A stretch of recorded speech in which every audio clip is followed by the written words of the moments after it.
अस्सलाम वालेकुम, खुश आमदेद, सुबह खैर तमाम देखने वालों को। प्रोग्राम का नाम है गुड मॉर्निंग कराची और मेरा नाम है मोहम्मद यासर। नाज़रीन, प्रोग्राम गुड मॉर्निंग कराची में मुख्तलिफ मामलात और मसाइल के हवाले से बात करते हैं। अवामी नौइयत के मामलात और मसाइल प्रोग्राम में ज़ेर बहस आते हैं। बहुत सारे मामलात की निशानदेही की जा रही है, कोशिश करेंगे आज उसके ऊपर प्रोग्राम में गुफ्तगू करें। ताहम दो बड़ी अहम चीज़ें हैं जिसका तस्करा ज़रूरी है।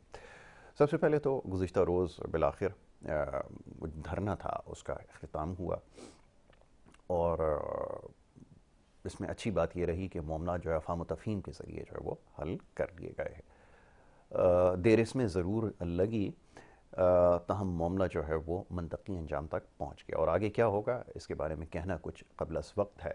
बहरहाल ये बड़ा ज़रूरी है कि जितने भी स्टेक होल्डर्स हैं उन सब के साथ मुशावरत के बाद मामले को हल किया जाए। तो बहरहाल ये कोशिश तो रंग ले आई और उसके साथ साथ 6 से 7 रोज़ बल्कि इससे ज़्यादा तकरीबन 8 रोज़ के करीब जो है वो शहर कराची में धरना जारी रहा। गुज़िश्ता रोज़ और इससे कभी भी हम ये देखते रहे कि सारे जो इंतज़ामी मामलात हैं इसको कैसे चला जाएगा। इससे पहले भी प्रोग्राम में बात कर चुका हूँ। गुज़िश्ता रोज़ में देख रहा था यहाँ के जो सूबाई वज़ीर साहब हैं दाखिला के, वो ये फरमा रहे थे कि लोगों को बड़ी तकलीफ़ है, परेशानी है।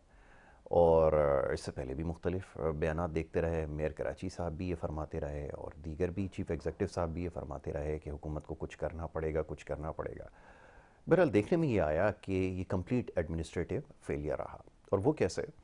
क्योंकि बात, जैसे मैंने कहा, महज बयानात की हद तक जो है वो महदूद रही कि कराची के लोगों को परेशानी होगी तो हुकूमत सामने आएगी और ये होगा और वो होगा, और कराची के लोग इंतज़ार करते रहे कि कब हुकूमत जो है वो हरकत में आएगी। ऐसा कुछ भी नहीं हो सका। और ये उसी वक्त होता है जब आपकी एडमिनिस्ट्रेशन कमज़ोर हो, जब आपका फ़ैसला करने का जो इरादा है वो कमज़ोर हो। बिल्कुल वैसा ही हुआ जैसे हर मामले के अंदर हम देखते हैं। तरक्याती कामों के हवाले से तो ये कहा जाता है कि फ़ंड्स की कमी है, वफाक का ताउन नहीं है और ना जाने इस तरह की बातें की जाती हैं जिसकी वजह से शहर का हाल आपके सामने है। लेकिन ये एक बड़ा मौका था कि जो हुकूमत यहाँ पे मौजूद है वो इस चीज़ को साबित करती कि वाक़तन वो इन मामलात को हल करने की अहलियत रखती है। एक बहुत बड़ा सवालिया निशान इस सारे मामले के ऊपर ये जो इनका काम था वो छोड़ गया है। मामलात को डायलॉग के ज़रिए हल किया जा सकता था, इसको इतना तूल ना दिया जाता अगर मामलात को हल करने की संजीदा कोशिश की जाती। मैं हमेशा ये बात दोहराता हूँ। तो बहरहाल वो फेलियर जो था वो नज़र आया। बहरहाल जब वहाँ पे मामलात हल हुए तो बिलाखिर यहाँ पे वो धरने ख़त्म हुए। और ये बहुत पहले मुमकिन हो सकता था। जैसा मैंने कहा, एक कोशिश की गई थी, लेकिन उसके बारे में भी लिख चुका हूँ कि उस कोशिश ने मामले को मज़ीद पेचीदा बनाया। तो खुदा का शुक्र है कि मामला जो है वो बिलाखिर हल हो चुके हैं। लेकिन ये कंप्लीट एडमिनिस्ट्रेटिव फेलियर रहा है। सारी अथॉरिटीज़ यहाँ पे मौजूद थीं, तमाम इदारे यहाँ पे मौजूद थे, चीफ़ एग्जीक्यूटिव भी मौजूद थे और महज सिर्फ बयानात से बात आगे नहीं बढ़ सकी। और ये भी फरमा रहे थे कि जब लोगों को तकलीफ़ होगी कराची के तो हुकूमत सामने आएगी। तो अनफॉर्चुनेटली हुकूमत सामने नहीं आ सकी, या शायद वो आना नहीं चाहती थी। दूसरी जो अहम खबर है वो उड़ान पाकिस्तान के हवाले से यकीनन काबिल तारीफ़ अमल है और अच्छा इनिशिएटिव है। ताहम सवाल ये पैदा होता है, इसको मुख्तसरन मैं बताऊंगा क्योंकि एक बड़ी तवील बहस है ये, कि क्या कुछ हो सकता है। मईशत को जो बेहतर बनाने के लिए काम किए जा रहे हैं वाक़तन वो ऐसे हैं कि आने वाले वक्त में अगर कोई और हुकूमत आएगी तो ये सारे मसाइल दोबारा से सर नहीं उठाएंगे, बिल्कुल उठाएंगे। उसकी वजह यह है कि इस सारे प्लान के अंदर सब बता दिया गया कि कैसे बरामदात को बढ़ाना है, सब कुछ अपनी जगह मौजूद है। लेकिन इस सारे मामले में कहीं तस्करा ये नहीं है कि ये जो IMF के मातहत रह कर ये जो सारे मामलात हम अंजाम दे रहे हैं इसको वंस एंड फॉर ऑल, यानी कि हमेशा के लिए कैसे ख़त्म किया जाएगा। क्या कोई ऐसा सिलसिला वज़ा किया जा रहा है जिसकी वजह से आने वाली हुकूमतें जो हैं दोबारा IMF की तरफ नहीं जाएंगी? महज ज़बानी जमा खर्च से मामला हल नहीं होते, ये सुन लीजिए। जो आपके मौशी माहिर हैं जो आपको बता रहे हैं वो बिल्कुल भी सही खबर नहीं दे रहा है। यकीनन आदाद शुमार आपके हो सकता है कि बेहतर नज़र आ रहे हों। जैसे भी बात हो रही थी कि इन्फ्लेशन जो है वो बड़ी तेज़ी से कम हो रही है। तो जनाब, हकीकत ये है कि जब आप पेट्रोल की कीमतें बढ़ाएंगे, दीगर अजनास की कीमतें खुद ब खुद बढ़ना शुरू होंगी। जैसे नए साल के आगाज़ में ऐसा हुआ भी और इससे पहले भी ये हो चुका है। बिजली की कीमतें इस वक्त ऑल टाइम हाई के ऊपर हैं। गैस की प्राइसेस मज़ीद बढ़ाने की इंडिकेशन दी जा रही है। तो कहाँ से ये मुमकिन हो सकता है कि आप इन्फ्लेशन के नंबर्स को जो है वो नीचा दिखा रहे हैं? इसका मतलब ये है कि ये जो तमाम नंबर्स आप बना रहे हैं ये सारे फैब्रिकेटेड हैं।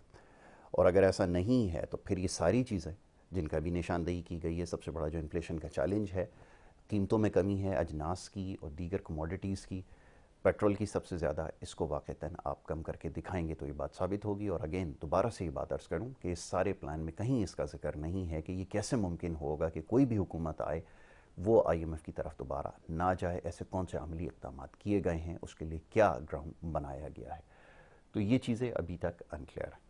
जनाब इसके अलावा बहुत सारी चीज़ें हैं, बहुत सारी चीज़ों की निशानदेही करूँगा, आगे चल के मौका मिलेगा। मुझ मेहमान स्टूडियोज़ में तशरीफ़ रखते हैं, उनको शामिल गुफ्तगू करेंगे। सैयद रोशन अली वारसी साहब CEO हैं universal estate and developers phase 8 DHA Karachi के, तज्ज़ियाकार भी हैं, उनको हमने मदऊ का रखा है, उन्हें खुशामदीद कहता हूँ। सर बहुत शुक्रिया, बड़ी नवाजिश हो कि आपने हमें वक्त देने के लिए। रोशन साहब सूरत हाल आपके सामने है और 2025 के लिए क्या, सबसे पहला सवाल मेरा ये होगा आपसे कि क्या उम्मीदें आपको हैं? वाक़तन सूरत हाल में बेहतरी नज़र आ रही है, तो हम जैसे मैंने कहा कि एक होती है कि आप ऐसी सस्टेनेबल आप ग्रोथ अचीव करें या ऐसी आप पॉलिसी लेकर आएँ जो आने वाले वक्त के लिए भी मौसर हो, ना कि इस वक्त आप सूरत हाल को कंट्रोल कर लें। बहरहाल इस वक्त कंट्रोल में नज़र आ रही है, क्या कहेंगे आप? औज़ुबिल्लाहि मिनश्शैतानिर्रजीम, बिस्मिल्लाहिर्रहमानिर्रहीम। यासिर बहुत शुक्रिया आपके प्रोग्राम में आने का। और मैं तो खैर हर पल जो है ना अल्लाह की ज़ात से बड़ा पुरुम्मीद रहता हूँ। और ख़ासतौर पे जो भी लोग कहते हैं कि नया साल आ गया तो नए साल में क्या बेहतरी आएगी, मैं कहता हूँ हर दिन जो ना, हर दिन अल्लाह का बनाया हुआ है और हर दिन में मैं बेहतरी ही बेहतरी देख रहा बहुत हूँ। खूब। लोग अपने आप का पुराना दौर देख रहे हैं और अभी नया दौर देख रहे हैं, तो उसके अंदर हर आदमी अपनी बेहतरी पोजीशन पे खड़ा हुआ है। मगर यहाँ पर लोग जो है ना सिर्फ वो, या तो कुछ लोगों को आदत है कि वो सिर्फ जो है ना कुछ बुराई तलाश करते हैं। मैं कहता हूँ उस बुराई की जगह अच्छाई तलाश करो। अच्छाई बहुत है खूब। और अच्छाई ही अच्छाई पाकिस्तान में क्या पूरी दुनिया में अच्छाई मैं देख रहा हूँ। और पाकिस्तान में तो बहुत ज़्यादा देख रहा हूँ कि हमारी हमदर्दी पाकिस्तान के लिए। और बिल्कुल पाकिस्तान में आप ठीक है। देखिएगा कि आने वाले जैसे जैसे वक्त आता जाएगा इंशाल्लाह पाकिस्तान में बेहतरी आती चली जाएगी। और ये जो 2025 जो आया है, बज़ाहिर तो ये इस्लामी साल तो नहीं है, ये तो खैर दुनियावी साल के लिहाज से हम लोग इसको मनाते हैं।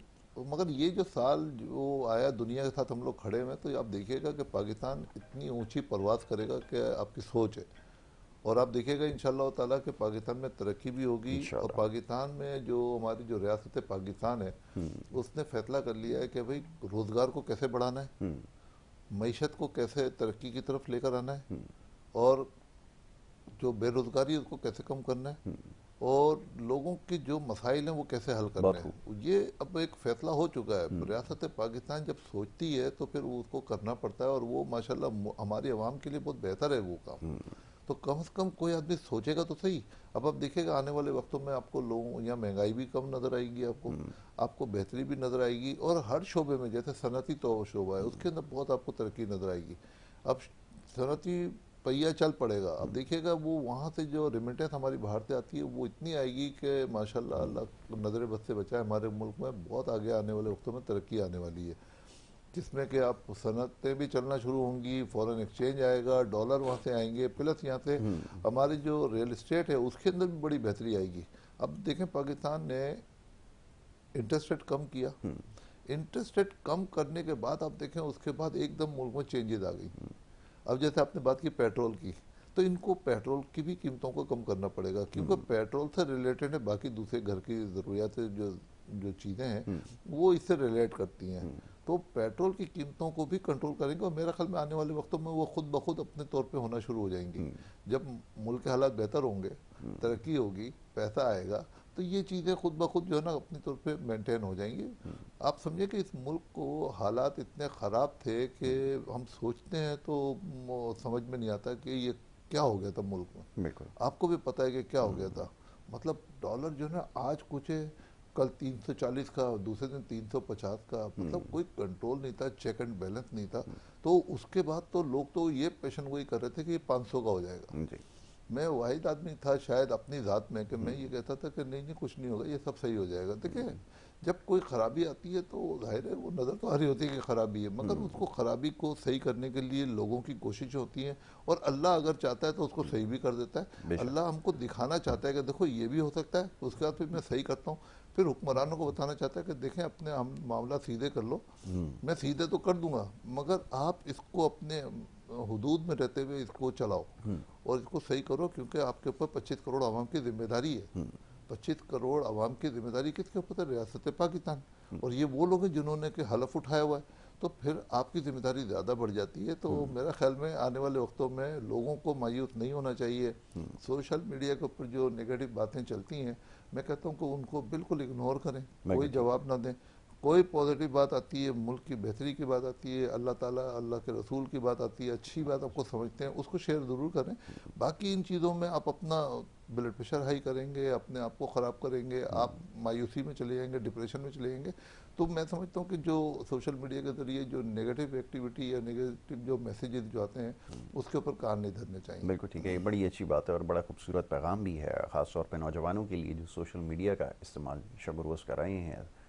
और जो कुछ हो रहा है इसके ऊपर पिछले साल शायद कोई ऐसा प्रोग्राम या दिन हो जिसके ऊपर अब बात ना की गई हो इस मामले और मौजू के ऊपर कि इसमें बहुत ज़्यादा एहतियात रखने की ज़रूरत है, आंखें खुली रखने की ज़रूरत है।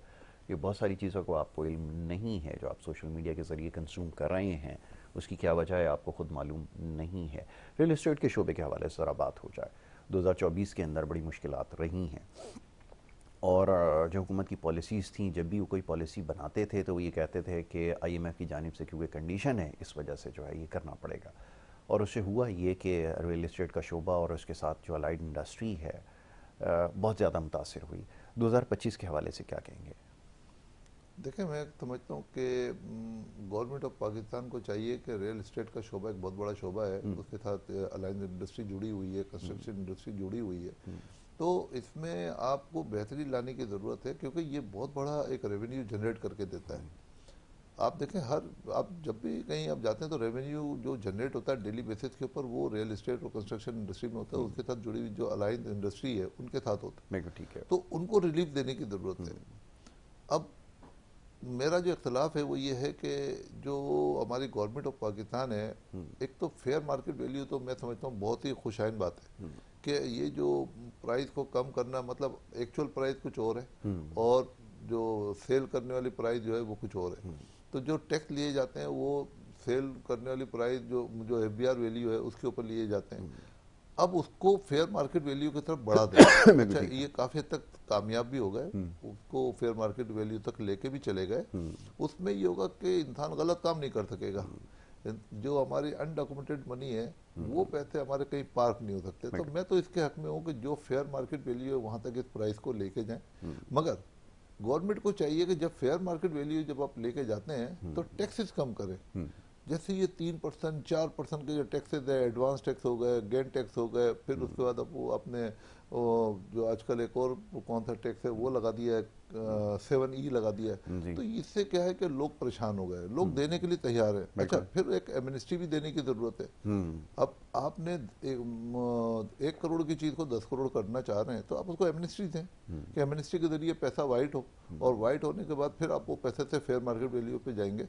तो ये गवर्नमेंट को भी चाहिए कि एक तो फेयर मार्केट वैल्यू अगर करें और अपना टैक्स जो है ना 1% करें, चाहे गेन टैक्स हो, एडवांस टैक्स हो।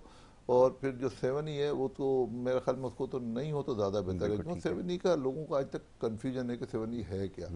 तो ये सब चीज़ें जो है ना आपको रुकावट बनती हैं।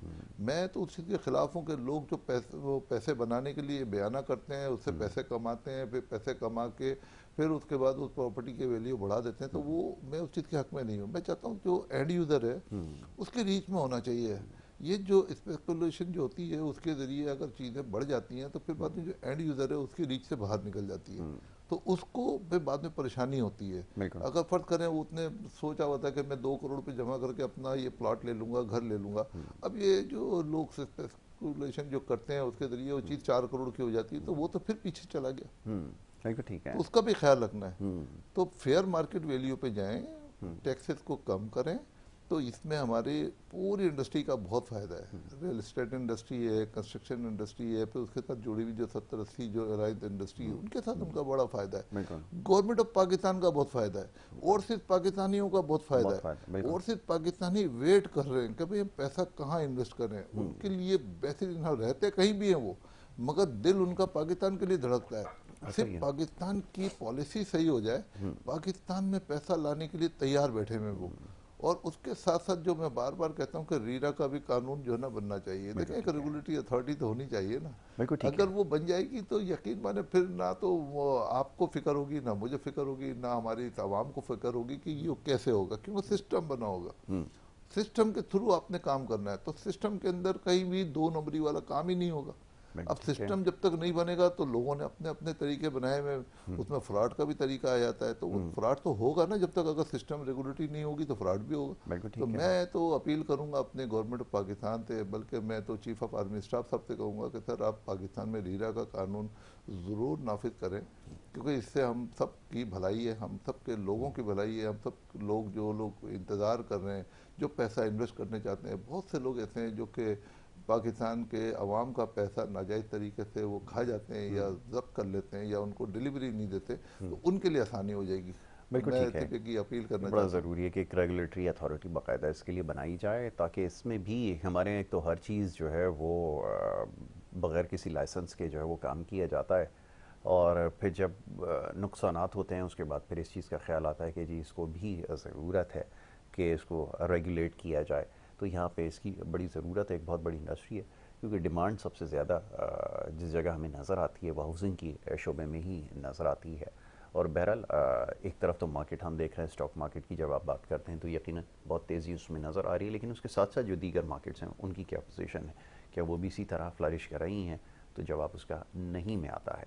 तो इसके लिए ज़रूरी ये है कि इक्वल अपॉर्चुनिटीज़ सबके लिए क्रिएट की जाएँ, और सिर्फ महज स्टॉक मार्केट को अगर आपने अगर इंडिकेटर बना दिया है, या आप समझ लें कि अगर ये आपका बैरोमीटर है जिसके ज़रिए आप दिखाना चाहते हैं कि इकोनॉमिक सिचुएशन बेहतर है, तो वाक़तन ऐसा नहीं है। बहुत सारे और दीगर सेगमेंट इकॉनमी के हैं, उसको भी आपने उसी तरह से अपॉर्चुनिटी देनी होगी, ये बड़ा ज़रूरी है। अच्छा जी, इसके साथ साथ अब जैसे अभी बात हो रही थी, आपने कहा कि इंटरेस्ट रेट को कम किया जाए, अपॉर्चुनिटीज़ मिलेंगी, तो क्या क्या लगता है कि पॉलिसीज़ को जारी रखने के लिए पॉलिटिकल जो स्टेबिलिटी है या उसमें जो तसलसल है वो कितना ज़रूरी है? ज़रा ये फरमाइएगा। जैसे साहब मैं समझता हूँ कि पॉलिटिकली जो अगर डिस्टर्बेंस होगी पाकिस्तान में, तो ये चीज़ें जो है ना ख़राबी करती हैं। बिल्कुल। तो ये जितने भी पॉलिटिकल जो लोग होते हैं जो कि आवाम की मर्ज़ी से आते हैं या आवाम उनको वोट देती है, वो इसलिए नहीं देती कि हमारे मुल्क में हालात ख़राब हो जाएं। जी। अगर उनके कोई इख्तलाफात हैं तो वो सब साथ बैठें, उसको हल करें। या आवाम का कसूर थोड़ी है कि अगर वो पॉलिटिकल कोई मसला, किसी को कोई शिकायत है तो वो हम तक क्यों आती है, हमारे आवाम पे उसको उसका बोझ क्यों उठाना पड़ता है। हम चाहते हैं कि वो मसला जो है पार्लियामेंट में हल हो, या वो आपस में पॉलिटिकली बैठ के उसको हल करें। उससे क्या होगा कि मुल्क के अवाम को नुकसान नहीं होगा, मुल्क को नुकसान नहीं होगा, मुल्क में भलाई होगी। बेशक किसी के जो भी इख्तलाफात हैं उसकी वजह से मुल्क को नुकसान नहीं होना चाहिए। मैं समझता हूँ बैठ के इस मसले को हल करना चाहिए। जहाँ तक इंटरेस्ट रेट की आपने बात की, तो इंटरेस्ट रेट जो अभी कम हो रहा है, तो यकीन माने इसकी वजह से जो आगे बेहतरी आने वाली है वो तो आपको मैं बता भी नहीं सकता हूँ, इतनी बड़ी बेहतरी है। और देखें, मैं आपके प्रोग्राम में कई मरतबा ये बात करता था कि यासिर साहब इस वक्त फ्री में प्लाट मिल रहे हैं। फ्री से मुराद ये है कि ना होने के बराबर, मतलब 60,000 65,000 रुपये गज़ के हिसाब से ज़मीन डिफेंस फेज़ 8 में, जो कि पाकिस्तान में कराची का सबसे खूबसूरत इलाका फेज़ 8 है। फेज़ 8 में प्लाट की कीमत थी 60,000 रुपये गज़। 60,000 रुपये, 65,000 रुपये गज़। और मैं लोगों को चिल्ला चिल्ला के कह रहा था कि भाई आप ले लो, यही टाइम है। मतलब आप अगर कोरंगी में नहीं ले सकते, किसी ऐसी जगह पे नहीं ले सकते, डिफेंस में भी मिल रहा है, फिर पछताओगे। अब यकीन माने 1 महीना हुआ है, सिर्फ 2% इंटरेस्ट रेट कम हुआ है, उसके बाद वहाँ पे प्लाटों की कीमत जो ना लाख रुपए से ऊपर चली गई है। चली गई ना। बिल्कुल अब ठीक ये है। लाख रुपए चली गई। मैं आज भी पेशन गोई कर रहा हूँ कि इंशाल्लाह ताला आप देखिएगा कि यही, क्योंकि ये जो तरक्की होती है, बेहतरी आती है, तो बिल्कुल जो ठीक है। अंडर वैल्यू चीज़ें होती हैं फिर वो अपनी प्राइस पे आती हैं। बिल्कुल सही है। उसका जो असल रेट है वो 2 लाख से ऊपर है। ये बात आज सही 1 है। लाख रुपए गज है। तो मैं चाहता हूँ जो 1 लाख रुपए गज की ज़मीन के हिसाब से फेज़ 8 में जो ज़मीनें हैं, डिफेंस फेज़ 8, एक तो सेफ्टी बहुत है वहाँ और खूबसूरत तरीन इलाका है, पर रेट आज भी 1 लाख रुपए गज के हिसाब से कुछ भी नहीं है। 1 लाख रुपए गज के हिसाब से अगर आपको मिलता है, जबकि शहर में चले जाएं, किसी और इलाके में जाएं, तो वहाँ पे 3 लाख रुपए, 2.5 लाख रुपए गज है। बिल्कुल। तो उसका इसका मुकाबला नहीं है। और उसका प्राइस देखें, 65 से आज वो 1 लाख रुपए हो गई। अब 1 लाख की जगह पे अगर वो 2 लाख रुपए होगी, अनकरीब अब देखेंगे शायद वो 6 महीने के अंदर हो जाए, या 2 महीने के अंदर हो जाए, या 1 साल में हो जाए, मगर ये 2 लाख पे जाएगी, फिर 2 लाख से 3 लाख पे भी जाएगी। बिल्कुल ठीक उस वक्त लोग बोलेंगे कि यार हमारे पास एक गोल्डन है। चांस था अपॉर्चुनिटी थी, बिल्कुल। प्रॉपर्टी बनाने का, फेज 8 में गेटेड कम्युनिटी होने जा रही है। तो मैं उसकी वकालत नहीं कर रहा हूँ, मैं कह रहा हूँ अगर पाकिस्तान में कोई अच्छी जगह है, कराची में कोई अच्छी जगह है, तो भाई आप वहाँ इन्वेस्ट करें। मगर लोगों में अवेयरनेस नहीं है। लोगों की मजबूरी ये है कि लोग लोगों की रसाई नहीं है, लोगों को समझाने वाला कोई नहीं है। मैं तो यहाँ बैठ के इसलिए बताता हूँ कि उनको कम से कम कुछ आगाही मिल जाए।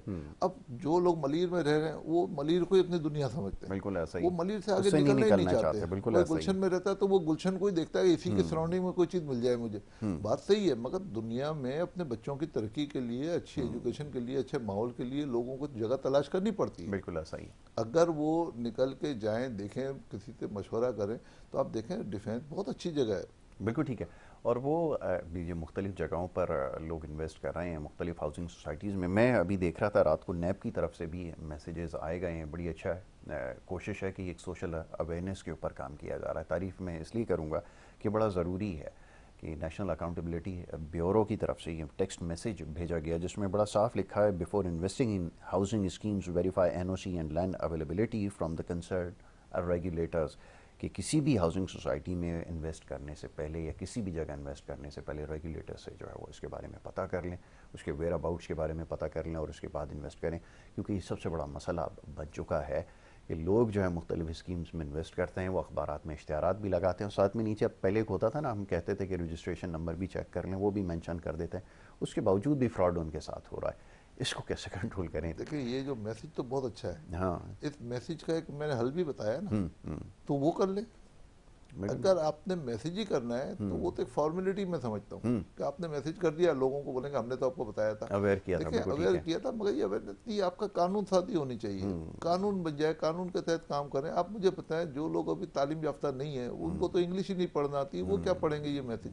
सही है, मैं फिर भी ये उस पर अमल फॉरवर्ड कर कैसे देता हूँ। करेंगे? बिल्कुल सही है ना? बिल्कुल सही अच्छा, बात है। ज्यादातर लोग हमारे कहते हैं कि इतने क्वालिफाइड है कि रोज जो है ना अपने ये मैसेज देख रहे हैं। ये तो मैं समझता हूँ कि जिन्होंने ये मैसेज किया है उनको चाहिए कि उसके ऊपर अपना एक रेगुलेटरी बनाए कि लोगों की परेशानी खत्म हो। बात तो बहुत अच्छी की इन्होंने कि भाई आप पहले तहकीकात करें। आप मुझे बताएं, आप इतने बड़े प्रोजेक्ट के ऊपर हाउसिंग स्कीम में कहीं जाते हैं तो वहाँ तो जाने के बाद वो लोग वैसे ही अपने आप को जो ना वो समझते हैं कि हम तो इस काबिल ही नहीं है कि इस बिल्डिंग में जाएं, क्योंकि इतने अच्छे पैमाने पे पता नहीं कौन लोग इतने बड़े लोग हैं, वो अपने आप को एहसास कमतरी में ले आते हैं। बिल्कुल। उसके बाद अंदर जाते हैं तो वो जाके उनको, उनके लिए तो यही ऑनर की बात होती है कि हम अंदर आ गए। अब कौन उनसे पूछेगा इसका ऑनर कौन है, कौन पूछेगा इसकी एनओसी है नहीं है, कौन पूछेगा कि ये प्लॉट किसके नाम पर है, ये कौन बेच रहा है, ये रसीद कौन दे रहा है, कौन पूछेगा इनसे? बताइए। मैं तो खरी बात इसलिए कर रहा हूँ कि हाउसिंग स्कीम अगर फर्ज करें 2-4 अरब की है, अब एक आदमी लेने जाता है कोई 2 करोड़ रुपए का, 1 करोड़ रुपए का अपार्टमेंट उससे खरीदने जाता है, उसकी इतनी हिम्मत है कि उससे पूछे कि ये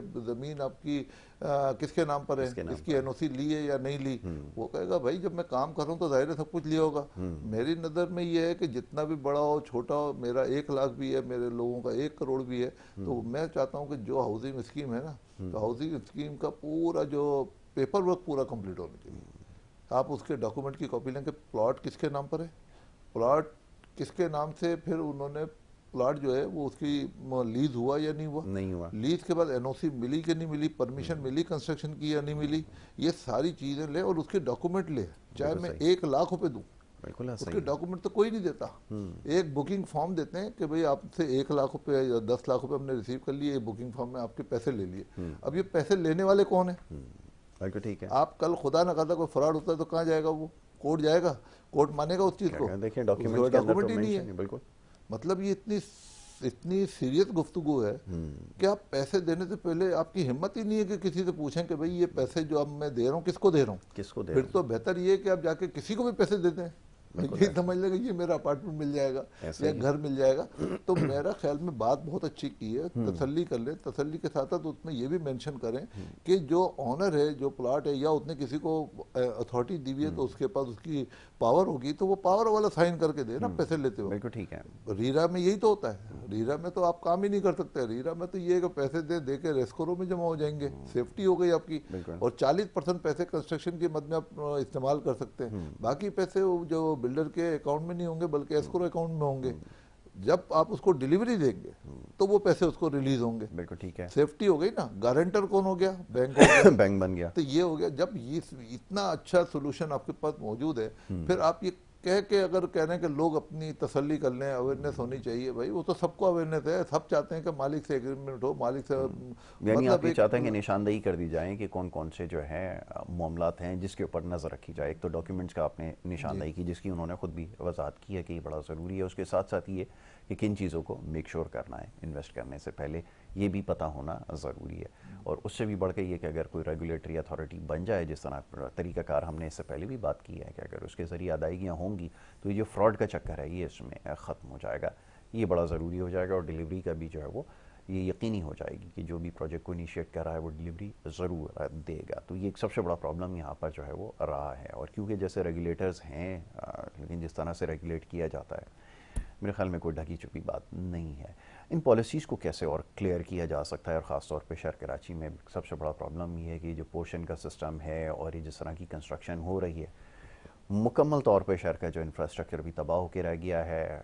कोई अब क्या ब्यूटिफिकेशन के ऊपर बात करें, को मॉडर्न सिटी कैसी नज़र आती है, इससे हमारा दूर दूर तक कोई वास्ता नहीं है। और उसकी सबसे बड़ी वजह ये है कि जिस तरह ये ख़ास तौर पे यहाँ पे जो रेगुलेटर्स बैठे हैं कंट्रोलिंग अथॉरिटीज़ बन के, जिस तरह की बिल्डिंग्स बनी हैं यहाँ पे हैरान रह जाता हूँ कि यहाँ किस तरह इनको अलाउ किया जाता है, कैसे परमिशन ग्रांट की जाती है। तो इस सिलसिले को कैसे रोका जाए? देखिए, मैं फिर वही बात करूंगा आपसे कि देखिए, मैं डीएचए की तारीफ करता हूँ तो लोग समझते होंगे मेरा डीएचए से क्या इंटरेस्ट है। देखिए, डीएचए में कम से कम एक लॉ एंड ऑर्डर तो है ना, उसको फॉलो भी किया जाता है। सही है। तो वहाँ पे पोर्शन क्यों नहीं बनते, वहाँ पे इलीगल काम क्यों नहीं होता, वहाँ रिश्वत क्यों नहीं दी जाती? अभी मैं ये बात करूंगा, लोग सवाल उठाएंगे कि रिश्वत होती है, मैं बोलूँ प्रूफ करो, नहीं होती। सही। वहाँ पर आप जाए, डिपार्टमेंट पूरी आपकी फॉर्मेलिटी पूरी करेगा कि भाई ये लेकर आए तो ये होगा, ये लेकर आए तो ये लेकर। केडीए की तरह निज़ाम नहीं है। केडीए भी बहुत बड़ा एक अच्छा इदारा है, मगर उसमें ऐसे ईमानदार अफसरान आए या उनको वहाँ पे मुंतखब किया जाए, बिठाया जाए ऐसे, और उनको बताया जाए कि भाई देखें आपने ये काम इस तरीके से करना है। मतलब कहीं से तो परमिशन मिलती है तो इलीगल पोर्शन बनते हैं। G+1 की परमिशन है, G+2 क्यों बन रहा है? बिल्कुल ऐसा ही। कौन है बनाने वाला, परमिशन देने वाला कौन है? आपको भी पता है, हमें भी पता है। मतलब ये हो रहा है ना काम, तो इसको रोकना होगा ना। कौन रोकेगा? रियासत पाकिस्तान का काम है, हमारा काम नहीं है। हम तो निशानदेही कर रहे हैं। और जब तक ये चीज़ होगी तो फिर उसके बाद अब वो पोर्शन बनने के बाद जब किसी को लीज तो नहीं होगा, वो एग्रीमेंट पे बिक जाता है। अब एग्रीमेंट की वैल्यू क्या है? आज उसकी कीमत फर्ज करें 3 करोड़ है, 5 करोड़ है, कल वो 50 करोड़ का होता है। उसके पास डॉक्यूमेंट क्या है 50 करोड़ का, सेफ्टी क्या है उसकी? तो ये चीज़ें आप अपने पैसे को खुद ही ज़ाया कर रहे हैं। अपना 1 रुपया जो आज 1 करोड़ की अमाउंट है, कल इतने 10 करोड़ होने, मगर 10 करोड़ जब होंगे कि वो चीज़ आपके नाम पर होगी। बिल्कुल ठीक है। आप इलीगल किसी ने कोई चीज़ कंस्ट्रक्शन की हुई है, उसके ऊपर जाके आप परचेजिंग करते हैं, आपके नाम पे लीज नहीं होती। हाँ, अगर लीज हो जाती है, 99 ईयर्स की लीज आपके नाम हो जाती है, तो फिर तो कोई मसला नहीं है, मगर इसकी गारंटी क्या है? बिल्कुल ठीक है, ये बड़ा ज़रूरी है इन सारी चीज़ों पे नज़र रखना। और ये बताने का मकसद भी यही है, ख़ास तौर पे रियल एस्टेट के शोबे में जो काम कर रहे हैं या जो लोग इन्वेस्ट कर रहे हैं, इन सारी चीज़ों को नज़रअंदाज कर रहे हैं। और एक और बड़ी चीज़ है जिसके ऊपर हम बात करते आए हैं, वो ये कि ये जो ग्रीड होती है ना, अब बहुत सारी ऐसी चीज़ें हैं जिनकी वैल्यू कुछ और होती है, वो बहुत ही कम प्राइस के ऊपर जो है वो मिल रही होती हैं या ट्रेड कर रही होती हैं। लोग उस अट्रैक्शन में आ जाते हैं कि इसको जो है अभी ग्रैस्प कर लें, और फिर ये कि छोटे फ़ायदे के लिए जो है वो बड़ा नुकसान जो है वो कर लेते हैं। इसको कैसे रोका जाए? अभी इंसान की नेचर में है वो ग्रीड के, अगर उसको अट्रैक्ट करते हैं। और यहाँ तो इस तरह के दर्जनों नहीं बल्कि सैकड़ों की तादाद में इस तरह के प्रोजेक्ट्स हैं जिसकी जो फिगर्स हम देखते हैं वो इतनी अनरियलिस्टिक होती हैं कि सोचने पे मजबूर हो जाते हैं कि ये चीज़ें इतनी कम कैसे हो सकती हैं। इसकी क्या वजह है? देखिए, गलती हमारी आवाम की भी है ना। आवाम भी जैसे आपने कहा कि लालच में आ जाती है। देखें, जब तक लालच आपके पास है तो नुकसान के भी चांसेस नहीं है। लोग रिस्क ले लेते हैं, कमा लेंगे। अच्छा, रिस्क भी लोगों को नहीं पता कि रिस्क भी कैलकुलेटेड होता है। बड़ी अच्छी बात आपने की है, कैलकुलेटेड रिस्क लेना चाहिए। तो दुनिया लेती है, कारोबार तो रिस्क लेते, कारोबारी लोग तो रिस्क लेते हैं, मगर कैलकुलेटेड। हम भी रिस्क लेते हैं, कारोबार करते हैं, बिल्कुल सही, मगर उसमें ये है कि कैलकुलेटेड, अपनी सेफ्टी को मद्देनजर रखते हैं लोगों को। क्योंकि मैं तो रियल एस्टेट से वाबस्ता हूँ, तो मैं तो अपनी सेफ्टी अल्हम्दुलिल्लाह कर लूँगा, या मेरे जैसे जो दूसरे लोग हैं वो कर लेंगे, मगर जो आम आवाम है उनका क्या है, वो कैसे करेंगे? बिल्कुल सही। वो इसका शिकार हो जाते हैं। फिर इश्तिहार आ जाते हैं, वो इश्तिहार देखते हैं कि भाई सिर्फ 5,000 में आपके फ्लैट की बुकिंग हो रही है। आप बताएं, सिर्फ 5,000 की अट्रैक्शन, वो तो जेब में देखता 5,000 पड़े में चला जाता। फिर कहता अगले महीने 20,000 देने हैं, वो भी 20,000 भी दे देगा। फिर उसको किस्तें बन गई, अब उसने 25,000 को बचाने के लिए मजीद आगे की किस्तें चलानी है। फिर पता चला कि अब सेफ्टी है या नहीं है, प्रोजेक्ट कंप्लीट होगा या नहीं होगा, ये प्रोजेक्ट हैंड ओवर होगा या नहीं होगा, ये इसकी सेफ्टी क्या है, इसकी गारंटी क्या है। देखें, इस वक्त अभी जो भी हाउसिंग स्कीम में जो प्रोजेक्ट बन रहे हैं, तो सभी ये दावा करते हैं कि हम तो डिलीवरी देंगे। चलो, मैं कहता हूँ दे भी देंगे, इसकी क्या गारंटी है वो जो एग्रीमेंट में लिखते हैं एक्सेलेशन चार्जेस वो नहीं लेंगे? इसको बिल्कुल कौन देखेगा, कौन बताएगा उनको? तो सही। एक्सेलेशन चार्जेस जो आप अगर एग्रीमेंट साइन कर रहे हैं तो इसका मतलब आपने खुद उनको अख्तियार दे दिया कि भाई ठीक है हम बुकिंग कर रहे हैं, 1 करोड़ में अपार्टमेंट ले रहे हैं, कल अगर आप इसको 2 करोड़ भी करोगे तो हम देने के लिए तैयार हैं, पढ़े लिखे हैं नहीं, साइन करके आ जाते हैं। फिर कल वो आपको वो पेपर दिखाते हैं कि भाई आपने तो खुद साइन किया।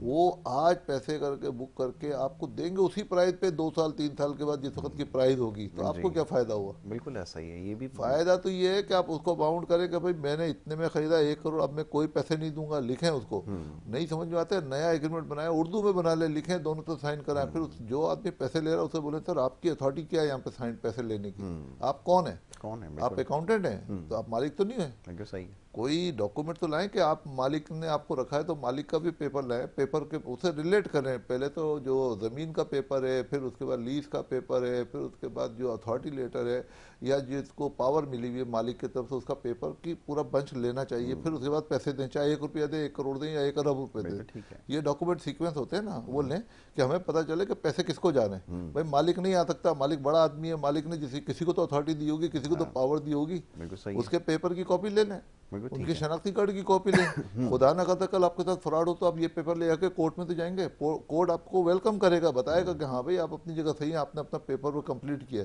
जी अगर आप नहीं करेंगे तो फिर वो चैप्टर वहीं क्लोज हो जाएगा। जैसे लोग 20-25 साल तक धक्के खा रहे हैं, ये भी खाएंगे।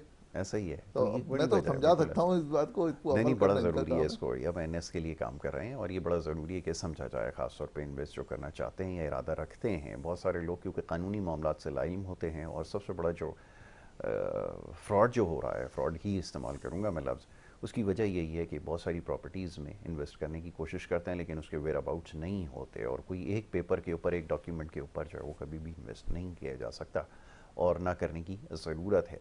महज ये कि प्राइसेस जब आप देखते हैं किसी भी चीज़ की, जब वो बहुत ज़्यादा अंडर वैल्यू होती है तो यकीनन उसकी कोई ना कोई वजह हो सकती है। या मैं आसान करके समझाऊँ, शायद मेरी बात ना समझ में आए, कि अगर कोई टेलीफोन मेरे पास है, अगर मैं जो उसकी असल कीमत बाज़ार में है उससे अगर बहुत कम दाम पर अगर इसको बेचने की कोशिश कर रहा हूँ, तो यकीनन ये बात समझ लीजिए कि इसमें कोई ना कोई ख़राबी ज़रूर होगी या कोई मसला ज़रूर होगा, तभी इसको मैं कम दाम पे जो है वो बेचने की कोशिश कर रहा हूँ।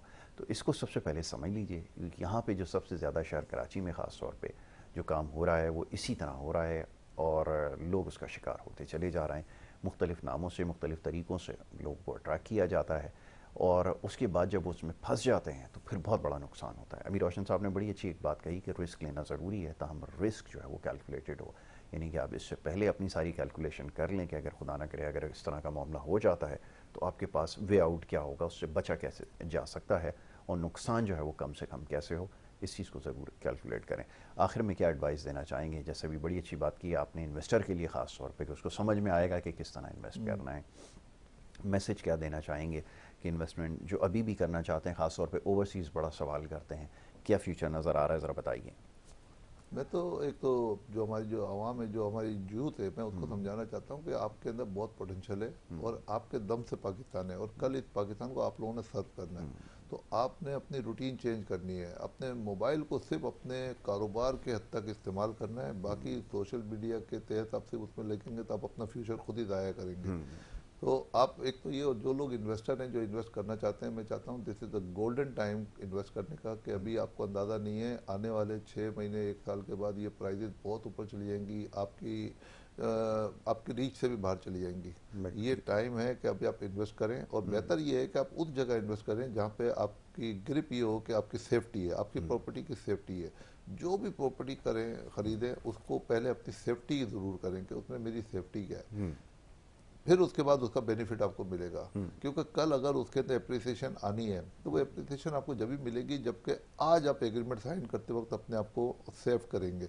अगर आपने सेव नहीं किया तो वो जो बेनिफिट आपको मिलना है वो दूसरे को चला जाएगा, दूसरे को चला जाएगा। बिल्कुल ऐसा ही है। तो ये मार्केट में जब डिप आती है ना, या इसको समझ लें कि जब गिरावट मार्केट के अंदर आती है, तो ये एक मौका होता है जहाँ पर आप ख़रीदारी कर सकते हैं। तो उस मार्केट के अंदर क्योंकि अभी डिप है और बड़े तवील अरसे से चली आ रही है, तो शायद ख़रीदने के लिए जो वाक़तन लोग दिलचस्पी रखते हैं उनके लिए मौका भी साथ लेकर आइए, क्योंकि उसके बाद जब प्राइसेस दोबारा से अपनी जगह पर आती हैं तो फिर चीज़ें बहुत सारी आपकी पहुंच से दूर चली जाती हैं। तो इसके बारे में ज़रूर सोचें, और सबसे पहले ज़रूरी है कि किसी से मुशावरत ज़रूर कर लें। हम अक्सर ये बात कहते हैं कि वैसे तो लोग बड़ा पाकिस्तान के अंदर जांच परख के जो है वो सारे काम करते हैं, 100 दफ़ा वो पूछ लेते हैं, कोई चीज़ ख़रीदने के लिए जाते हैं, लेकिन ये कि जब प्रॉपर्टी की बात आती है तो ऐसा महसूस होता है कि शायद बगैर किसी से मशवरा किए काम करने में जो है वो, और बहुत बड़ी इन्वेस्टमेंट जो है उसके ऊपर लग भी जाती है। सारी ज़िंदगी की कमाई होती है एक आम आदमी की, तो वो इसके ऊपर लगा भी देते हैं और फिर हार भी जाते हैं। तो क्या ये बात सही है कि मशवरा करना ज़रूरी है यहाँ पे? देखिए, मशवरा सुन्नत है, मगर मैंने मशवरे करने के अंदर लोगों की डीलें ख़राब होती हुई भी देखी हैं बहुत ज़्यादा, क्योंकि हर आदमी आपका हमदर्द नहीं होता। ऐसा ही है। आपने किसी से ज़्यादा मशवरा कर लिया, एक से दो जगह तीन जगह, जो चीज़ आप खरीद रहे हैं वो नहीं खरीद सकते। बिल्कुल ठीक। मैं अपनी एक सोच बताता हूँ। आपको जो काम ज़िंदगी में लगे कि अच्छा काम है और बेहतर काम है और आपको पसंद है, वो ज़रूर करें। अपने घर वालों से मशवरा करें, बस उनके अलावा किसी से मशवरा नहीं करें, क्योंकि मशवरा करें और करके वो काम कर गुजरे, मगर सेफ्टी के साथ। फिर बता रहा हूँ कि सेफ्टी के साथ। Safety always. अगर वो नहीं करेंगे ना, वो काम नहीं होगा। देखें, जिस काम को आपने कल पे छोड़ा ना, वो काम नहीं होगा। आपको कोई काम करना है वो आज करें, और वो अल्लाह से मदद मांगे करें। आप सोचें कि मेरे अल्लाह से मैंने मदद मांगी है, काम होना होगा तो हो जाएगा, नहीं होना होगा तो मशवरा करके भी नहीं होगा, मगर अल्लाह की मदद होगी तो ज़रूर होगा, उसमें बरकत भी होगी। और घर वालों से मशवरा करें, बहुत ज़्यादा लोगों से मशवरा करेंगे तो हर आदमी आपका दोस्त नहीं हो सकता। ऐसा ही है। और फिर यहाँ पे जो अभी एक अलग बहस है, फिर कभी मौका मिलेगा इसके ऊपर बात करेंगे। बड़ी काम की बात रोशन साहब ने बताई है कि ये जो मशवरा होता है ना, ये जो सिलसिला एक चल निकलता है, इसकी वजह से बहुत सारी अपॉर्चुनिटीज़ भी मिस हो जाती हैं। ये भी बड़ा प्रॉब्लम। रोशन साहब, thank you so very much, बहुत शुक्रिया कि आप तशरीफ लाए, बड़ी खुलकर गुफ्तगू की है रियल एस्टेट के हवाले से और पाकिस्तान की इकनॉमिक सिचुएशन के हवाले से। वक्त हो रहा है ब्रेक का, ब्रेक के बाद दूसरे सेगमेंट की तरफ बढ़ते हैं। आप देखते रहिए हमारा प्रोग्राम।